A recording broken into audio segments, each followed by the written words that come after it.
Guys போன வீடியோல ஒருத்தர் கமெண்ட் பண்ணிருக்காரு, என்ன ப்ரோ இன்னும் ஃப்ரீ ஃபயர் பாட்டி கேம்லாம் ப்ளே பண்றீங்க, பப்ஜி விளையாடுங்க சீக்கிரமா 1 மில்லியன் அடிப்பீங்க. ப்ரோ காமெடி பண்ணாதீங்க. சரி நீங்க சொல்ற மாதிரி எங்க கேம் பாட்டி கேமா கூட இருக்கட்டும், ஆனா அது கூட இன்னொரு விஷயம் சொன்னீங்க பாத்தீங்கன்னா, பப்ஜி விளையாடுங்க சீக்கிரமா 1 மில்லியன் அடிப்பீங்க. சத்தியமா அதை மட்டும் என்னால தாங்கவே முடியல. Bro free fire players support பண்ண மாட்டாங்களா? இல்ல அவங்க சப்போர்ட் பண்ணா சத்தியமா நீங்களாம் தாங்க மாட்டீங்க. நான் சொன்னா கண்டிப்பா நீங்க நம்ப மாட்டீங்க. இந்த வீடியோக்கு எவ்வளவு சப்ஸ்கிரைப் வருதோ அடுத்த வீடியோல நான் பாத்தீங்கன்னா ப்ரூஃபாவே உங்களுக்கு காட்டுறேன். கைஸ் உங்களை நம்பி நான் அவங்ககிட்ட சவால் விட்டேன். நம்ம ஜெயிக்கிறது தோக்கிறது உங்க கையில தான் இருக்கு. ஓகே கைஸ், நீங்க ஃப்ரீ ஃபயர் பிளேயர் தான் மறக்காம நம்ம சேனலை சப்ஸ்கிரைப் பண்ணிருங்க. பப்ஜி பிளேயர் இருந்தா பண்ண தேவையே கிடையாது. கமெண்ட்ல உங்களுக்கு ஃப்ரீ ஃபயர் பிடிக்குனா ஃப்ரீ ஃபயர்னு போட்டு ஃபயரை தெரிக்க விடுங்க. உங்களுக்கு பப்ஜி பிடிக்குனா பப்ஜின்னு போட்டு ஃபயரை தெரிக்க விடுங்க. இதோட ரிசல்ட் கண்டிப்பா நாளைக்கு வீடியோல உங்களுக்கு ப்ரூஃபாவே காமிக்க போறேன். இது நம்ம ஃப்ரீ ஃபயர் பிளேயர்ஸ் யாருன்னு காமிக்க வேண்டிய நேரம். மறக்காம எல்லாம் சப்ஸ்கிரைப் பண்ணிருங்க. அப்புறம் அந்த கமெண்ட் பண்ணவனுக்கு கடைசியா ஒன்னே மட்டும் சொல்லிக்கணும்னு நினைக்கிறேன்.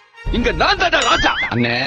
என்னதான் கோடி கோடியா பணம் இருந்தாலும் சொத்து குவிஞ்சு கிடந்தாலும் ஆள் போல அதிகார போல அவ்வளவையா ஆடி காரை வச்சிருந்தாலும் அவங்கிட்ட இருக்கிற ராஜான்ற பட்டத்தை மட்டும் உன்னால வாங்க